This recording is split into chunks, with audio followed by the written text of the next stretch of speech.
All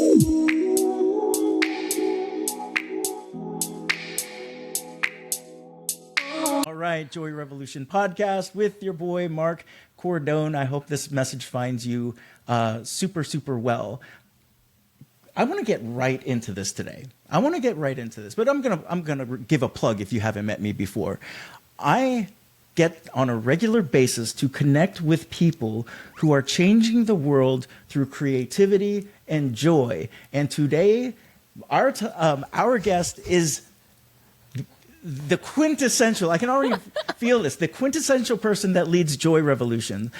She is a resilience advocate, author of the book Never Give Up and Live the Life of Your Dreams, empowering midlife women to reclaim their power, and so many good things. We're going to talk about all of those things today. She also is appearing at TEDxOcala, which is on November the 9th. This show will be sold out, and you can connect also online with it by going to TEDxOcala, OCALA.com. Welcome to Sev Joy. Sev, what are you doing here? What are you doing on my show? Oh my gosh, I just love it. I just love this energy, Mark. It's just... Me too. We're like 30 seconds in, and I already want to start a podcast with you on Joy. You just got that kind of energy. So we've got a lot of things going on, right? A lot of things talking about joy, living the life of your dreams, sort of things. But your humble beginnings in Poland didn't necessarily see a lot of joy. Talk to me about that upbringing of yours. Yeah, at first, thank you so much for having me today. It's absolutely such a gift. And like you said, joy, it didn't start this way. I grew up in Poland, in a very in communist Poland. Yeah. I was growing with my mom, my little stepbrother. We lived in very poor home. We had only one room, one kitchen, no heating, no bathroom, nothing. We had to figure it out. Yeah. My mom, she struggled with alcohol, so I've been 3 times since my very early childhood in orphanage. So it was not always easy. Yeah. I know what it means to have hunger, to be hungry. I know what it means to be sexually abused. And I went through some of these different situations, which really wasn't very joyful. Yeah. But even in the middle of all of this, I don't know what's. It's like we all have some gift. Yeah. You know, and I remember even in this moment, I remember someone, my neighbor, sometimes give us a little bread, so we put some garlic inside. You know, sometimes someone give me a little pair of shoes, and I was so happy. It was my first pair of shoes, so I always was so grateful. Yeah, it was always something to. Even in this moment, I realized that. You can't avoid pain. You can't avoid this moment where you completely feel afraid. You don't know. You are shying yourself.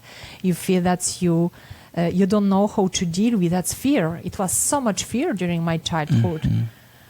But in the middle of that, I also found this little teeny pause, like a breath, you know? Yeah. And this breath was this little joyful feeling of appreciation, of, you know, I loved playing with boys.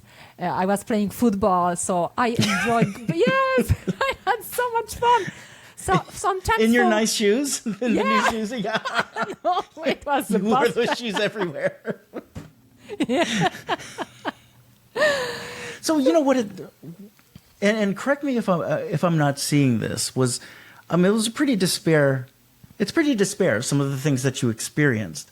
And it feels like there were these moments of joy that you got to experience. There were moments of being grateful, you know, when you received your first pair of shoes, or, you know, to play football and all those types of things. On a regular basis when you were younger, did you feel like you could tap into joy quite a bit, or was it harder to connect with it at the time? Sincerely, sometimes I felt very down. Yeah.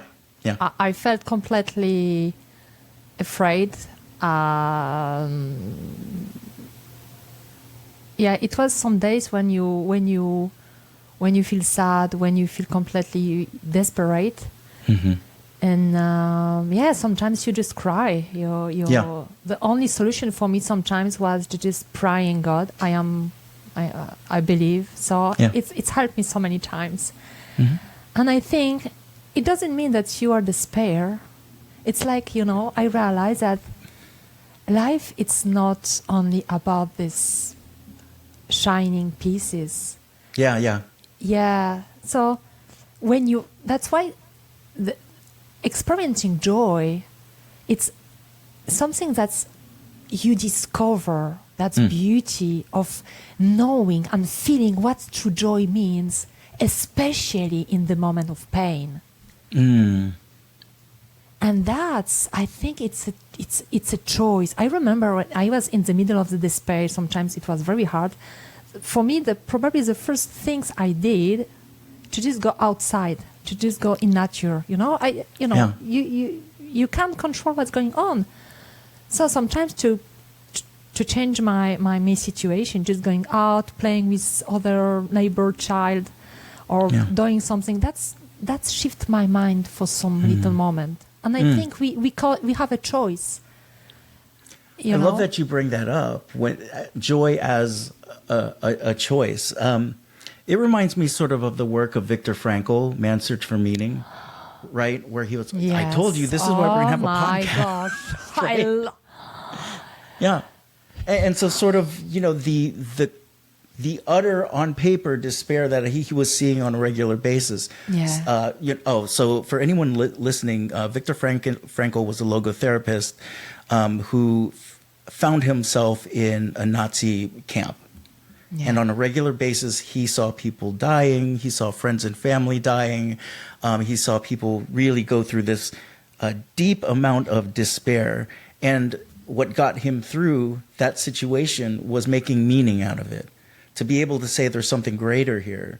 To be able to think that, hey, I'm going to go and shave every day because I'm getting out of here. To think about what he would be telling people when he got out of the prison camps, and that's what got him through, and that's what created freedom for him. I just wanted to send it over to you as well, because you know the book. And is there anything I missed there? Yeah, no, you are complete. I am completely agree with you. And this man was, for me, one of the best example of what true resilience means. Exactly. Exactly. And that's beauty, because it shows that it's part of human experience. Right. And what brings him alive, what makes him alive, to just stay focused on what was the most important for him in that moment. Yeah. And so you telling your story kind of reminds me of that. Was hope something that you felt? Yeah. You know what helps me to keep going? My little brother. He is younger than me for 5 years. And I remember when I wanted to know who is my dad. I was 11 years old. I sent him a letter. I never met him before. And when he came to take me from the orphanage, the only one thing I had to make a choice. So I moved with him to France, but I left my little brother. I was his caregiver, because we didn't have the same dad. Okay. So why I say you that? Because it was a meaning in this. I knew that helping my brother was like it was like a symbol for me. It's not possible for me to give up. Yeah. So every time I was close to give up. I was very close to give up. I wanted to, some days I wanted to finish with my life, especially when I was 17 years old. I went through some bulimia, some stuff like that. It was not easy moment, but what I realized that when you have a meaning, what we just said, when you have this deeper knowing that there is something more in this for you, there is something more, and when you focus on on your focus, on your vision, on what you want, this is what truly means something. And when you have this deeper why, you can't give up. It's impossible for you to give up. And this is what reminds me that story of Frankel, you know? Completely. Yeah. That must have not been fun to be able to go and meet your dad, to leave with him, and then your brother being back here, when your brother was the source of hope for you, when your brother was bigger than yourself, and like you said, your brother became your why, you know? Yeah. That could I can only imagine that would have been bittersweet. Yeah. I remember he was on the windows. We were leaving the orphanage, and I say him bye, and it felt like, you know, you can't forget this moment, but you know, in this moment, this is a deeper power, and you don't know why, but you know it, you feel it. There is something more here. Yeah. I got goosebumps when you were talking about, waving goodbye to him. Did you ever think you were going to see him again? I knew I'm gonna be back, but okay. But I knew, but I didn't know when. So for me, it was already such a big distance because, you know, and especially in that moment, you couldn't travel like you wanted. You have to have a visa. We were waiting for 6 months to have a visa for me to move to France. So, so I didn't know when I'm going to see him again. Wow. Yeah. So I think with leaving with your dad, getting into France, is this the beginning of your life turning around? Is this the point where you were beginning to feel some stability? Maybe not thinking, I'm not accusing this of you. So this is me thinking through some things. If I was in your shoes, there would be times where I would feel like a victim, like why me? Why is this happening to me? I'm a good person. Why? And so I'm just kind of overlaying that with your story. But is this where things started to turn around, where you were beginning to find more and more joy in your life? Yeah, that's a great question. It was a beginning of something new in my life, but we didn't speak the same language. So we speaking It was a very joyful moment, And we didn't have the internet. We didn't have at that time. I just have my vocabulary. I had to translate every word if I wanted to say him something. It was not ChatGPT, I love it. Yeah, sure. Stability came in, but I didn't understand any word of the other language. And he didn't either. He didn't speak Polish. No. I hope he tried too. It was both of you trying. Oh my goodness! So talk to me about this phase of your life. Yeah, because there's obviously a huge transition here, all the way to using new language. And so what were some of the highlights of this part of your life? What was really interesting in that part, that it was something that I had to start over. I started in this country where everything was there in the shopping, so I was so excited. I could eat some ice cream. I had my room, my stuff. But in the same time, my dad wasn't a very talkative man. He was very introvert. So what really brings me joy at that moment, I remember, I was playing sports. I love playing sports. I love basketball. Yes, again, sport. Okay, yep. Yes, and what was I loved reading books, and what really helps me to have that hope in that moment, that I really wanted to help my brother. So I told myself, if I'm gonna go study, find a job, I can help him. Okay. So I had still your hope. Yes, still the hope. Yeah. So it was probably one of the difficult time because it was no communication at our home. I wanted to please my dad. I craved his love.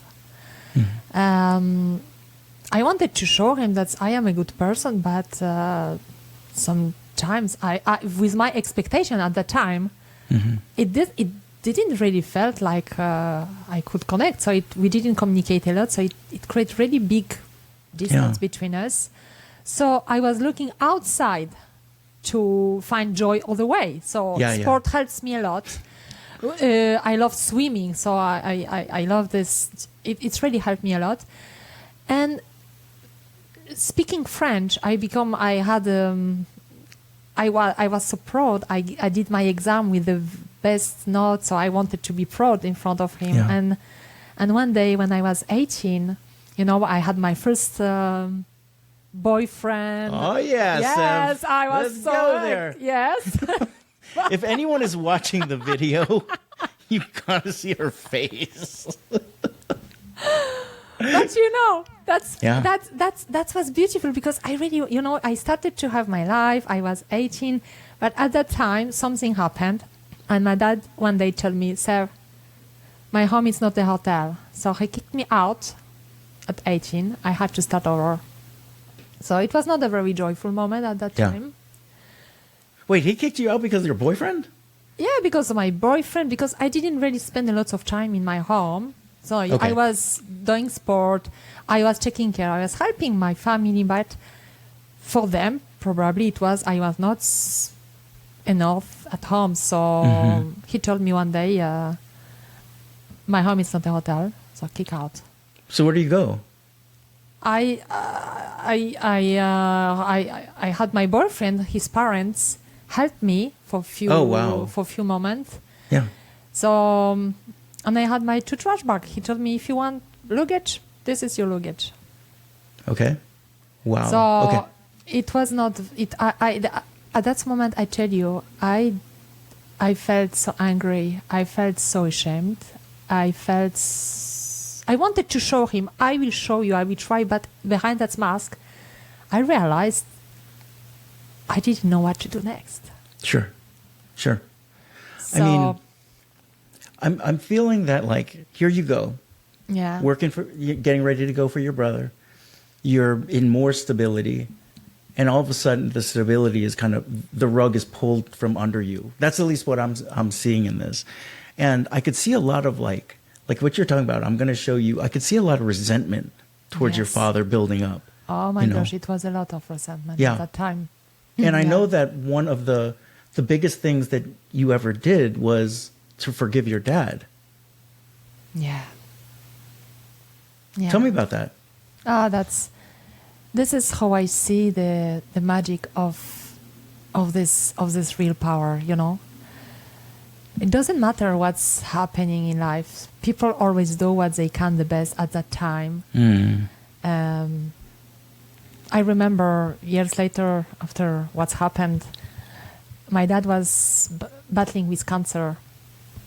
I wanted to see him. I did some personal development between. I really wanted to see my dad. I realized that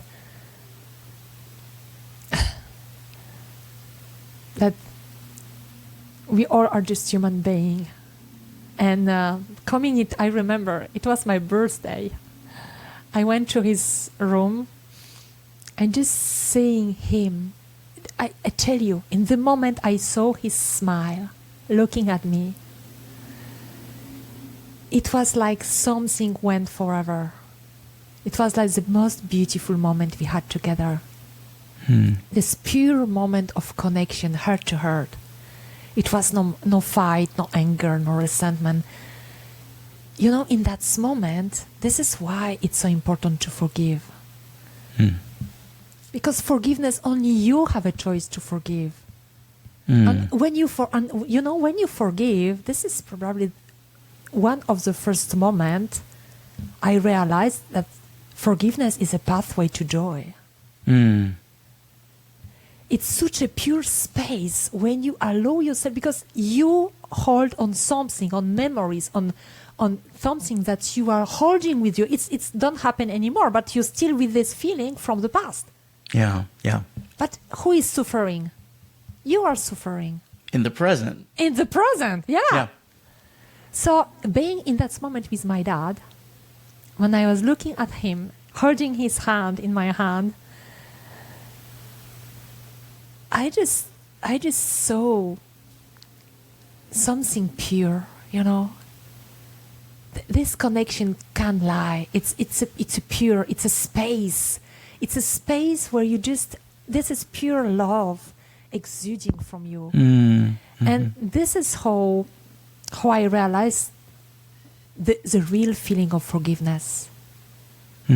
Forgiveness, it's really, for me, at that moment, especially at that moment, that felt like I was just one with what's truly matters, you know? Yeah, yeah. You know what's really interesting? The way that you're talking about forgiveness doesn't feel like the normal definition of forgiveness, where it's like, I forgive you. It's almost like a permission, like I give myself permission to let go. Yes. Oh my, this is the most important. I let myself the permission to let go of all this luggage I was holding on for so long. And so you must have felt so light as a result of that. And I felt so light, and he felt so light. You know, he felt like me seeing myself so light, I was able to have this pure compassion. Mm-hmm. And just being really present with him in that moment. Sure. Now, was there ever a time, whether it be then when you were holding his hand or you know, anything leading up to our conversation now, where you might be saying, oh, I've got some regrets about that. I wish I would have spent more time. I wish I would have. Okay. Yeah, I had this. Mm-hmm. And you know, I had this, but in that moment, instead of focusing what I was missing, I was just so grateful that I was in that room with him at that time. And for me, only just having this, today I know what it means to have a dad. Mm-hmm. Because it's connected me to this deepest meaning, the love, his own suffering. Maybe he did some mistake. Maybe he hurt me. But it's just a human being. We all hurt someone without even knowing the way we hurt. Mm-hmm. And for me, I realized it was the most beautiful gift in my life, because that really gives me this real feeling what's true joy means through this experience of forgiveness. Oh, so much. Yeah, completely. I know that you talk about your belief in a higher power, you know, and I'm just saying, you know, I believe in a higher power as well. I believe in things that I can't see. And one of the things, since my dad had passed, I've got goosebumps talking to you, Sev. One of the things that I realized that I can do is I can communicate with Dad, right? And I'm not saying that he's this physical thing that comes in. Oftentimes it will be a memory where I'm like, oh man, I miss you right now, Dad. Remember that? And it feels like I'm sharing that with something. Yeah. I also do feel like he's around, his energy is around, and I can communicate with him on that. And for me, number one is I'll go and turn to him to be like, you think this is a good decision, Dad? Right? But then, you know, also at the same time, it's a way of sort of understanding that there is a connection there that lasts well beyond a person, their physical body is gone. When it comes to the way that you see your higher power, and I'm going to go into higher power in general in a second, but like, do you feel like you can still communicate with your dad? Is he around? Can you feel his presence? Oh, yes. And you know, I will share you something that for his funeral, I chose one of the songs he loved from ABBA, Dancing Queen. And you know, every time I am going to the car, and especially right now, I am rehearsing my podcast, my TEDx Talk. Every time the song, it's already 3 times it came to me. There is always a sign. When I'm going nature, I'm walking. There is definitely a higher power. We are connected. Completely. It's just energy. It's the soul. I feel that it's a journey, and he was one of my best teachers to help me bring this message today to this world. Agreed. So he has played a role in shaping your talk, is what I'm hearing. Definitely. Yeah. So this is going sort of askew. We'll bring it back together in a second. I don't think I've talked about this on the podcast, but my father was an avid musician, right? And his favorite song was "Que Sera Sera," right? And so as they lowered him into the ground, everyone just started saying, "Que sera, sera, sera," right? And it was just such, there's grief there, but it was such a joyous thing to be able to honor him Yes. through the songs that he did. And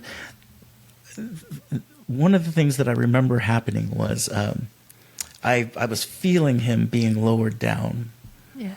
and I felt my cousin squeeze on my shoulder, very big squeeze, and it was almost like, yeah, dude, I'm gonna squeeze you until the tears come out, And I remember it just like yesterday. I remember the squeeze. It was a very strong person, and in the video, there was no one around me. Wow.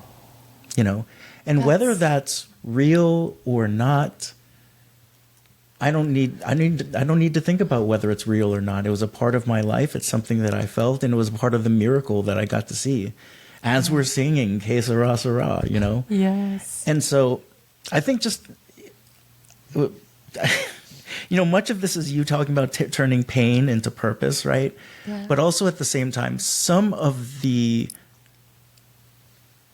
hardest things in our lives turn out to be some of the things that we're most grateful for and has the most meaning of, and to hear you sit here talking about how you're making meaning out of all of these things is just absolutely incredible.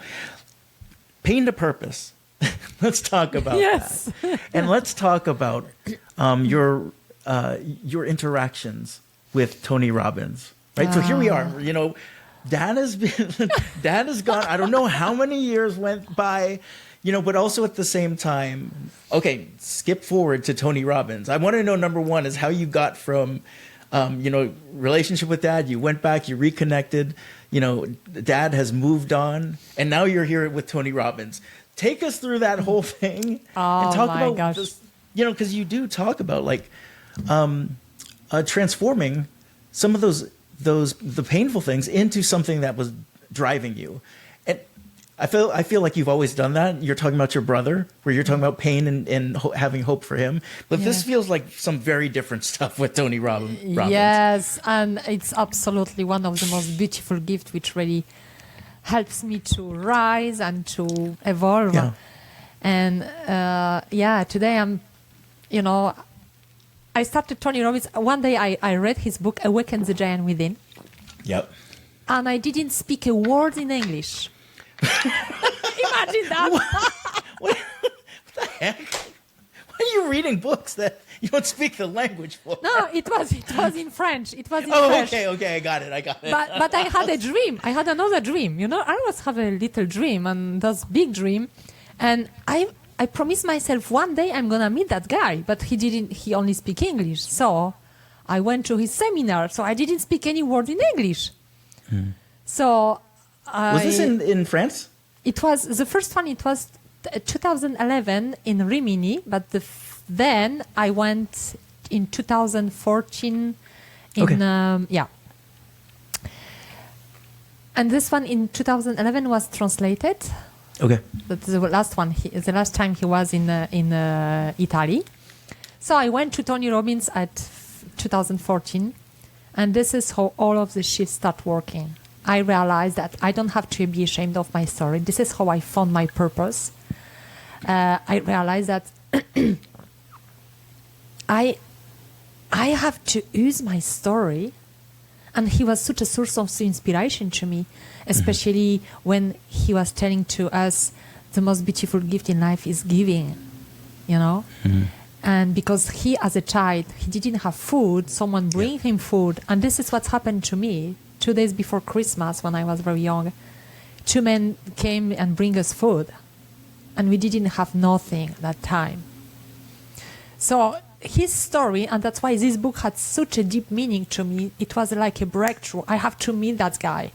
And this is how I awaken with me this hunger, this desire to learn, to become, because I really wanted to use my story. I realized that I don't have to be ashamed of my story, because I was so shy. Speaking about my past, being ashamed about my mom, blah, blah, all of this stuff.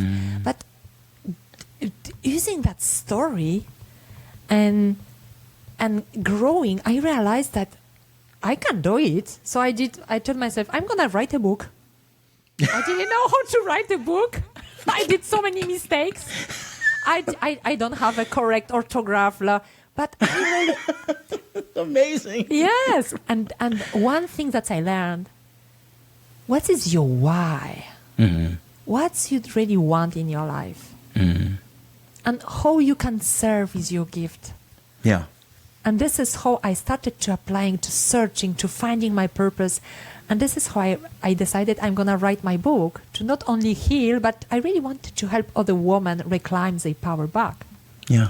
Not only women, everybody who is reading my book, they love, they find these stories, they find themselves. But why women? Because, some part of me as a woman, I really wanted to help other women who maybe went through the same journey of abuse or all of this situation. I really wanted to show them there is a way, there is a hope, there is beauty.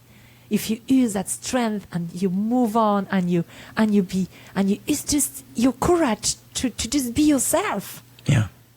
And this is how I open myself. I realized that being vulnerable, I always wanted to show that everybody, I'm gonna thrive, I'm great, I am a good person.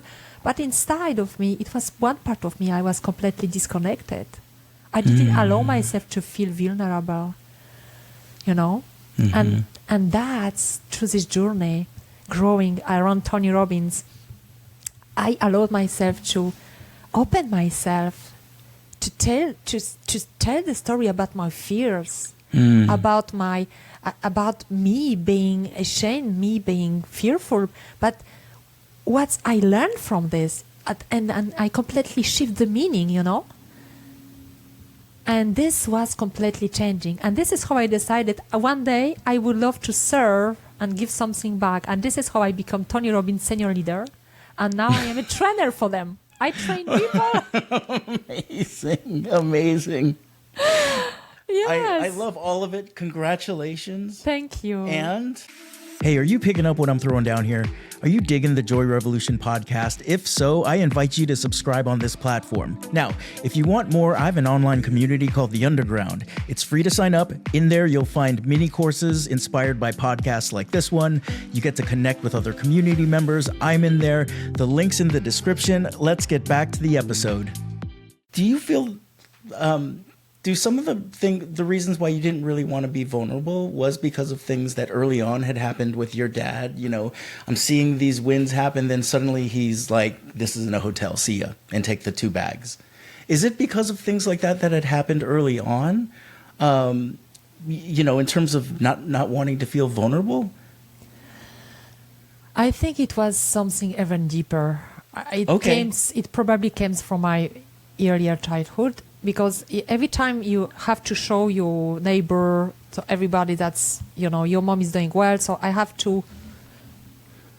was living with my mask, probably, because I really wanted to protect my mom. I wanted to, after my dad, I wanted to show him I'm going to try. So it was a journey when you don't want to show your vulnerability, because at that time I didn't know that being vulnerable, it's a strength. At that moment, for me, vulnerability was a weakness. Yeah.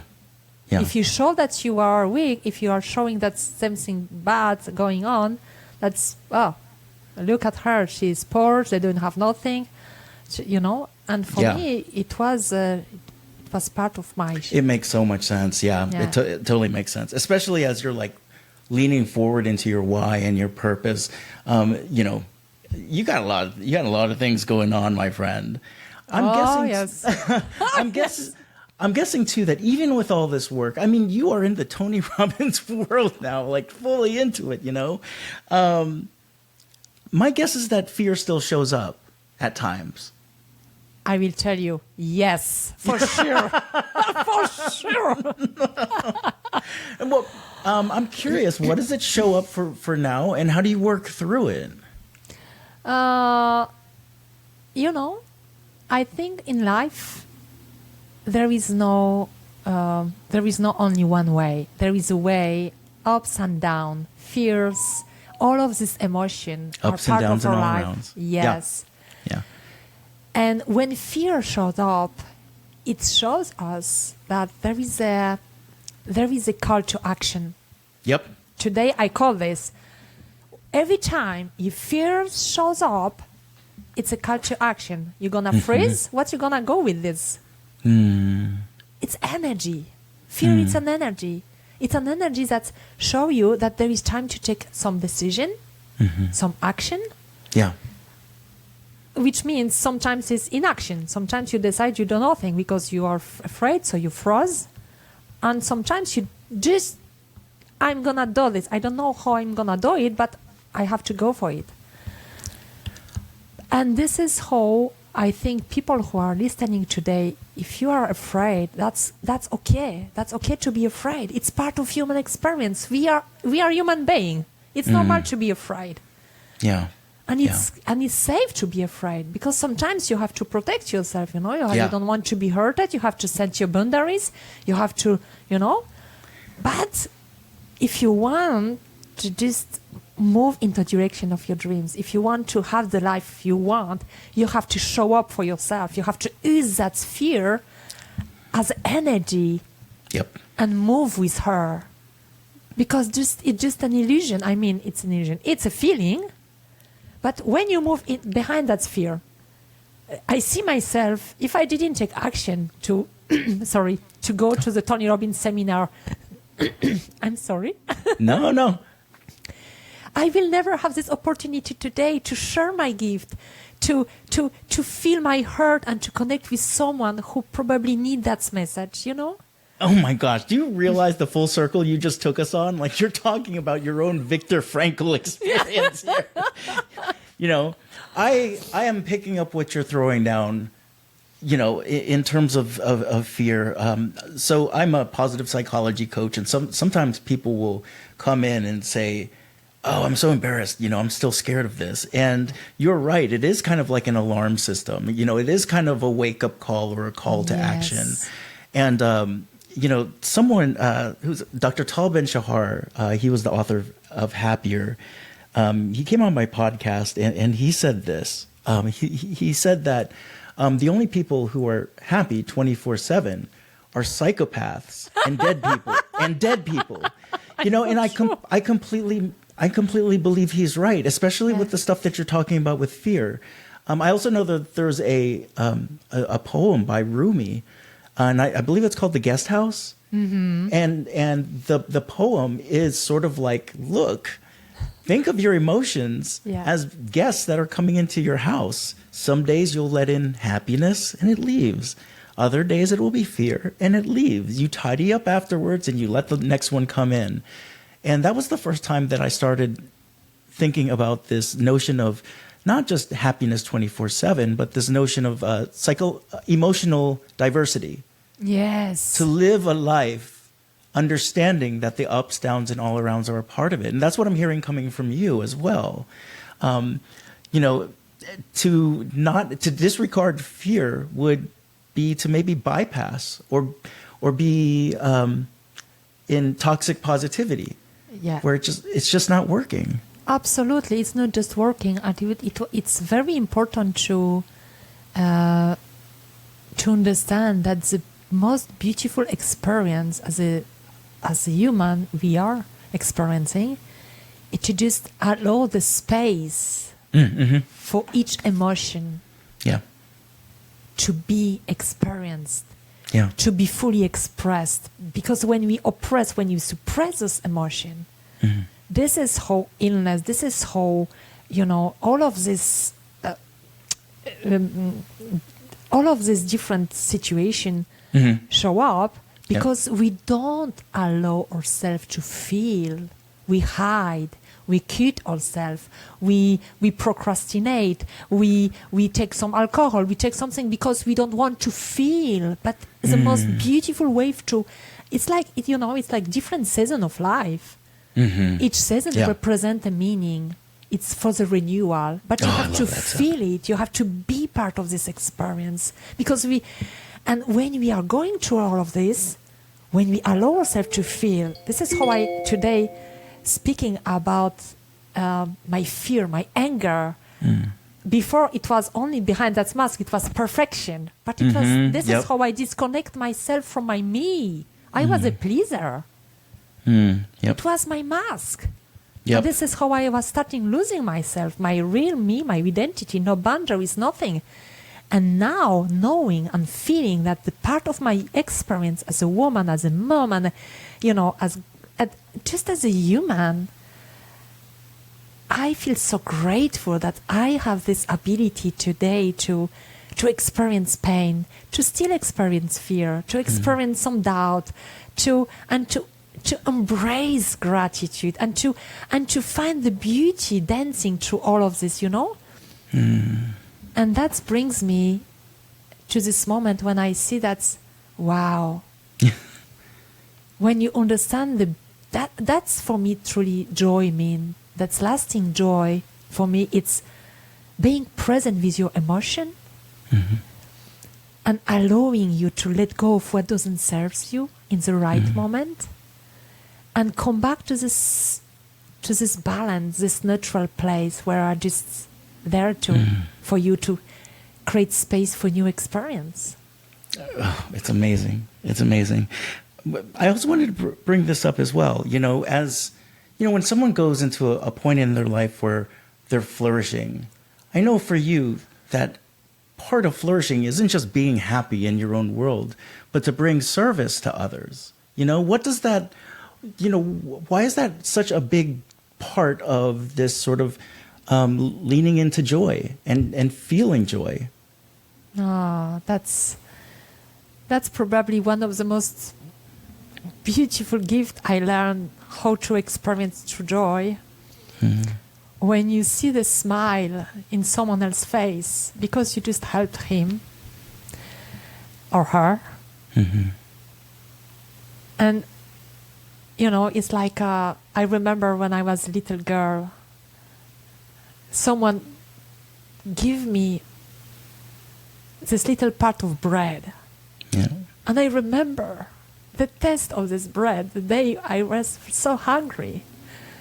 And I will never forget that. And today as a woman, an adult woman, when I see other children, and I see someone who needs some help and just feeling that with what I have right now, I can help them. That brings me really this, I call this joy, but it's really my real fulfillment. That's really why I am here. It's not just for me. It's for we. I think as a human being, just being my best self, just doing my best, it doesn't mean I don't have to save the world, but just helping one life at a time. Just helping my neighbor. My neighbor just close to me right now, she's battling with cancer. Such a beautiful woman. She's 72 years old. And yesterday I bring her coconut water. And she was crying. And I felt like this little teeny gift can change someone's day, Yeah. And this is what really makes a difference. The true joy, especially during this hardest moment, I realized I was sometimes serving online for Tony Robbins' event. And I remember I was going myself through divorce. And I went through difficult moment, but serving people, focusing on how I can help someone who was probably, he didn't have skills. Even going through my own stuff, I still could help someone else. And this has helped me, at that moment to feel, okay, it's okay. We all are in the same journey. There is no perfection. There is just, we are here for helping each other. Oh, that's amazing. Amazing. And how amazing is that when, I feel like you get to live in two experiences, the experience here in the past, and then your experience being a person who was the recipient of bread. Yes. And how deep that must go for you in terms of just in all levels, the now and then the Sev that was growing up and just getting that scrap of bread, I'm curious also, when it comes to cultivating joy on a daily basis, what are some of the things that we can integrate into our practice? The first thing for really integrate some joy in our life as a choice, just starting your day with little gratitude moment. Just remember yourself the moment, what brings you real joy right now. It can be a, I don't know, for you, it can be thinking about your dad. Yeah. For someone else, it can be his child, someone else, whatever it is. Practicing gratitude, it's really something that's helped the person to shift the focus. And so gratitude, for me, it's going in nature. I love connecting with nature. Yeah. And you talked about it early on. Yes. How when you were younger, you just would naturally go out. Yes. And we are human beings. Our body is composed by 70% of water. We need oxygen, we need water, we need all of this. So we have all of these natural, beautiful perceptors, this energy we need. It's in nature. And just connecting with this energy, it's like already it brings you smile. Yeah. Even if you are not joyful for the moment, but this is a pathway to joy. Completely. It's a way, it's creating space for this. Yeah. And this is how I think that someone who is completely depressed, he can't just jump in the joyful moment. It's a pathway to joy. So the gratitude, meditation, journaling. I love journaling. I have my little journal. I write every day what I am grateful for. Or sometimes when I feel pissed off, I write it too. It's like something going on. I write it. If I feel afraid, oh my gosh, how I'm gonna make it happen? I just write it. But just writing it helps me to release. And then you look at this. Wow, that's great. Yeah, I completely agree. When I was starting the journey on positive psychology, right? Well, number one, it was because I wasn't a very happy person or a joyous person. That's why that's why I would go to it. And I remember them saying a gratitude practice, a daily gratitude practice. And I was just thinking to myself, oh no, like what did I get myself into? This is so corny. Because at the time I was in neuroscience, and I just remember seeing the research on it, and it was just like, give this a try, 6 weeks at least, and move forward. And I was feeling like night and day afterwards, and I started seeing more studies on it. And when it came to gratitude, they basically had said, if you go identify and write, which are grateful for the three things daily. Yes. It has the same effect of mild anti-anxiety, mild antidepressant, and Adderall, like to help with focusing. And suddenly it wasn't that bad anymore. When I was like, if this is what studies to the brain we're talking about, I'm all in. So it's joy, seriously. Yeah. It's serious stuff that you're talking about, Sev. And like, as I'm seeing you cultivate this practice, just by nature, it kind of is hinting that these things help with resilience as well when there is no joy. Yes, that's so beautiful said, Mark. Because, I really feel when I look at this journey, the energy, it's a way of being.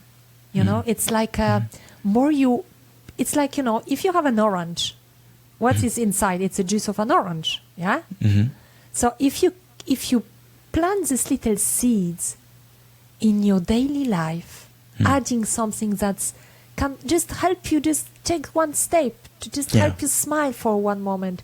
Just, it's like you are building foundation, and this foundation become a recipient, and this recipient, when people look at this recipient, they, oh, it's shining, it's nice, it looks beautiful. But why? Because you put something inside that you nurture. And for me, That's why for me, joy, it's a choice. Why? Because even in the middle of this pain, the darkest situation, of course, you can't handle it right now. Okay, I completely agree with this. But even if you are in the middle of the pain, if you put a little seed of something, and something that's gonna help you, and something that you will be grateful for, it's like you are reversing the process. Yes. Yep. That's what it feels like. Mm-hmm. Yeah.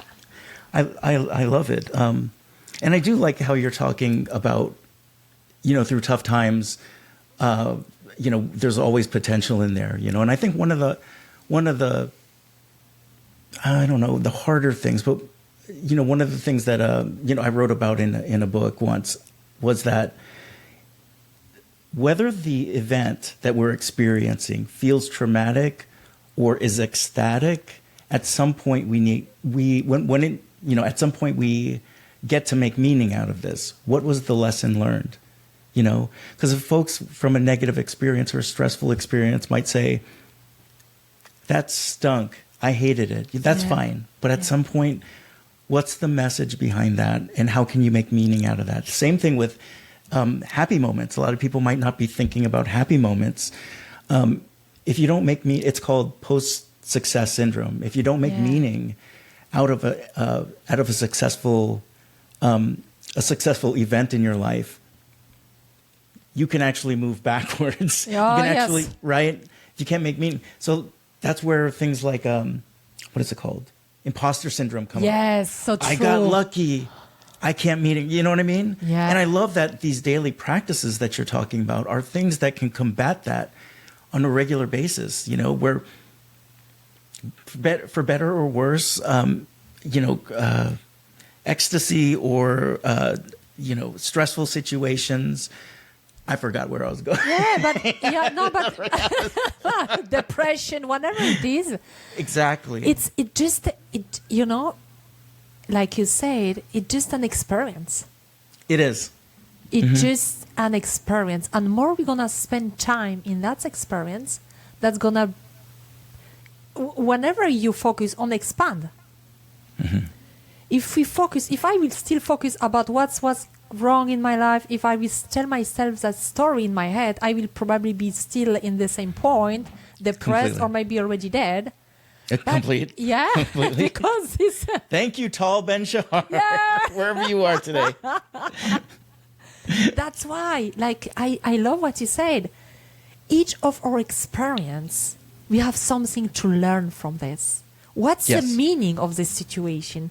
What I can learn from this? How I can apply it? What will be my next move?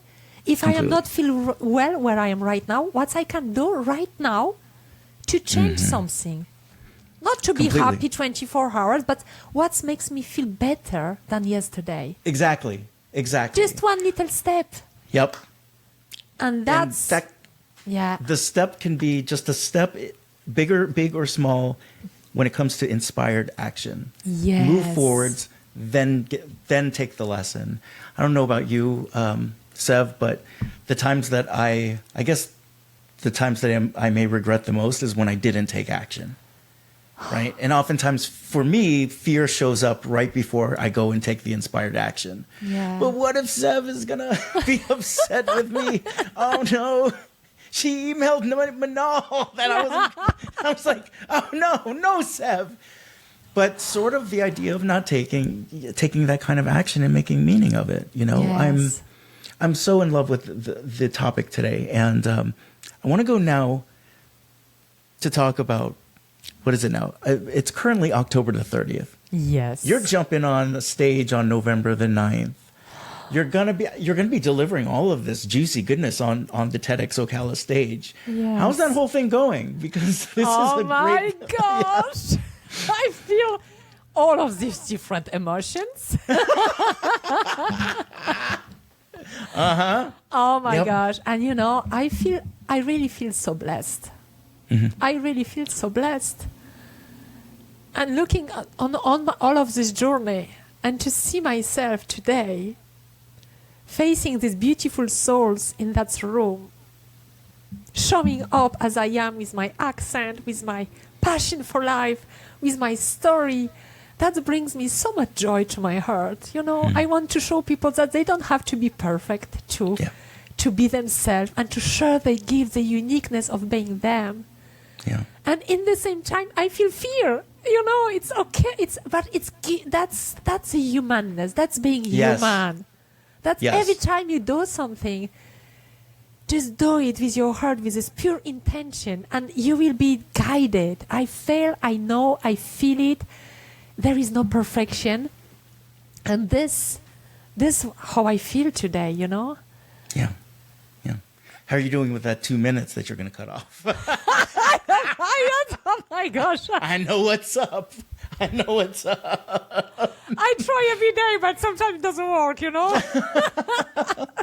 You got to cut those 2 minutes. Don't say manal. I won't. You got to cut those 2 minutes down. I'm just wondering how that's going. Oh my gosh. That's incredible. That's incredible. And, you know, we were talking before we started recording about that TEDxOcala experience. And I know I'm talking to a person who is quite seasoned and is quite intelligent, you know? And so if you forget, like I'm probably going to tell Scott this. When you step on that stage, the second before you start talking, receive what we're giving you. Because we're going to receive what you gave us. Just remember that we're pulling for you and that take it all in because we can't wait. Thank you. You're welcome. Thank you. That's so beautiful. And this is how I call all of this the joy. It's to experiencing it together. Right. Completely. Because what we truly have during this journey, yeah, it's all of these memories we create. Exactly. Aristotle calls it eudaimonia. This is I love it. This good daimon is sort of not a demon, but someone who kind of whispers into your ear. And what he meant by that was living the good life. That's what he thought joy was, eudaimonia. Wow. And so as I'm sitting here listening to your life, and I'm like, oh, wow, those are some pretty hardcore experiences. I get to see someone who's on a regular basis living in eudaimonia. So I'm so grateful that you've come on the podcast. Now, I told you this guy Manny is here in my multi-million-dollar studio. I know I know that it looks like multi-million, but Manny is asking if you want to play a game with him. Of course I will. It would have been hilarious if you said no. Okay.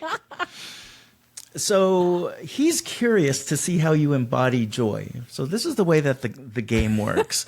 Since you can't hear what he's saying or see what he's saying, he's going to pass me the message, and I'm going to ask you, and then I'm going to tell you what score he gave you. Okay? Okay. So here's the thing. No one has ever won this game. There's no way to win, except what's curious is Annie from TEDxOcala and Tiffany from TEDxOcala won the game. So really? No pressure on you, Sev, to win this thing. Again, he's going to ask the question, and if you want to answer with one word or a whole bunch of words, it's up to you. Okay? Okay. All right. You ready, man? He said, get on. He said, get on with my game. That's what he said. Okay, the first question is this. Joy tastes like? Joy tastes like an orange. You know what's funny? he reached, he's wearing like denim overalls, and he reached into his overalls. No. He's actually taking out an orange. No, really? He's taking a bite into that orange, and he's got the number 1. +1. Wow. You just right out of the bag. I had no idea that you keep oranges in your overalls, Manny. He said, get to the next question. Okay. Question number 2. Joy smells like? Jasmine. The perfume Jasmine? of jasmine. The perfume. I love Jasmine? On the other pocket of his overalls, he's got this spray bottle that says Jasmine on it. For the toilet. And he's spraying it directly into his face. That is correct. Joy does smell like jasmine. 2-0. 2-0. Manny, what's going on with you today? Okay. All right. The next question is this. Joy looks like Sunshine. sunshine, Manny. His studio has a retractable roof. And the sun is beating down on him. He said correct. Joy does look like sunshine. I have no idea how you're doing this. Like, no one's ever gotten to 3 points with this game. So we got 2 more to go. Okay, let's go. Right? I'm sure that you know what I'm going to ask. Which one? Okay. So he's asking you, Joy sounds like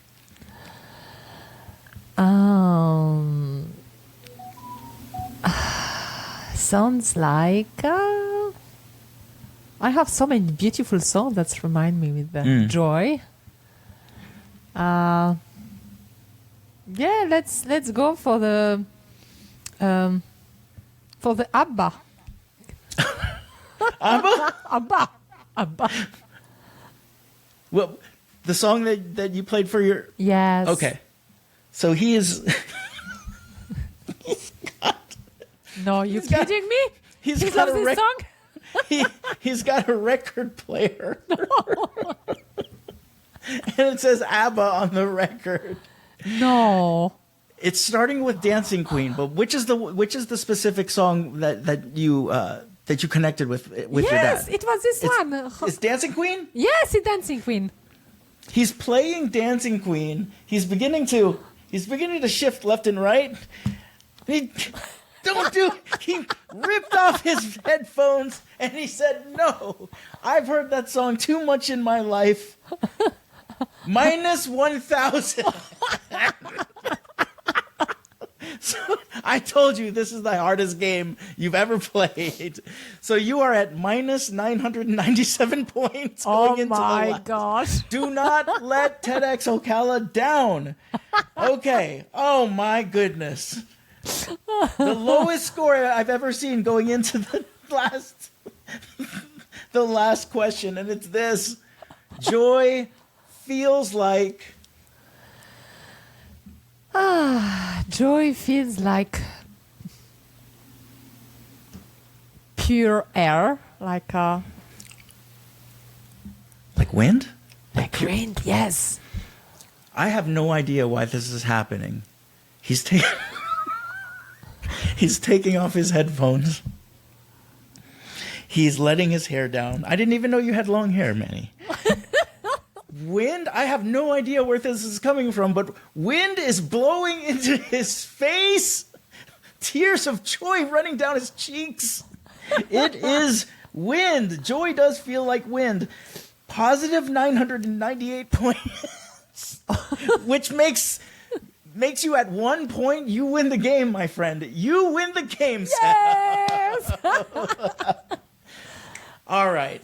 So here's the extra credit question. And I'm so honored to ask you this question. So my company and the things that I do in the company revolve around a joy revolution, right?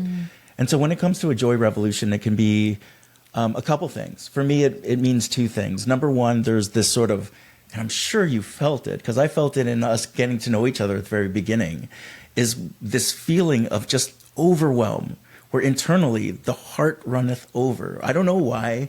I felt it multiple times here. I felt like I wanted to cry tears of joy. I felt goosebumps. And so that's one of the things that can happen with a joy revolution, right?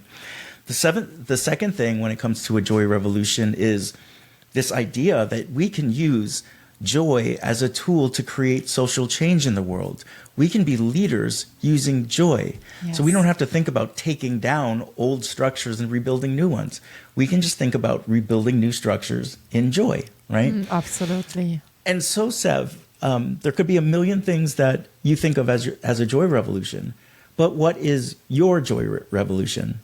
My joy revolution, I think the best way for me to experiencing that joy revolution every single day. It's just allowing me to being myself, doing the best I can each and every day, making a difference, just maybe by sending a message to my girl, I love her, or supporting kids I am supporting in orphanage actually, or just,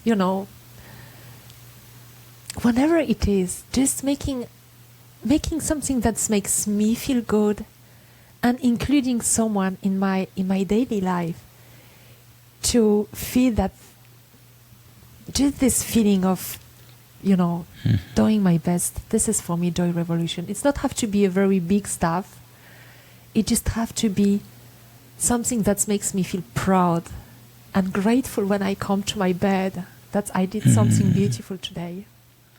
That's fantastic. And I'm guessing on November the 9th, you're going to sleep pretty well after giving your TEDx talks and knowing how many people you're going to touch. I don't know if you've thought this through. There will be thousands of people watching your TEDx on YouTube after it's done. Well, maybe I should say that afterwards. No, you're resilient. You're going to be fine with it. I'll be fine. Yeah, you're going to be fine. I cannot wait to see you in the live talk that you're going to give in a few days. So, Sev, you are always welcome to come back here. I wish you the best. I'm going to put the link in the description on how to get your book and some of your contact information. But until then, this is what Sev and I have to say. For your sake, for my sake, for our sake, for goodness sake, start your revolution. Start it in love, in light, in shadows, and in joy, baby. Yeah. All right, this wraps up another episode of the Joy Revolution podcast. Thank you so much for listening. And since you made it this far, go ahead and hit subscribe. Now, if you want to hear more podcasts, or if you're ready to engage with a community who will support and challenge you, if you're ready to start your own Joy Revolution, head on over to my online community, The Underground. The link is in the description. It's free to sign up. I've got a bunch of resources in there, including my own Joy Revolution course. So until next time, I'm Mark Cordone Creative. Dig deep, and I'll see you in the underground.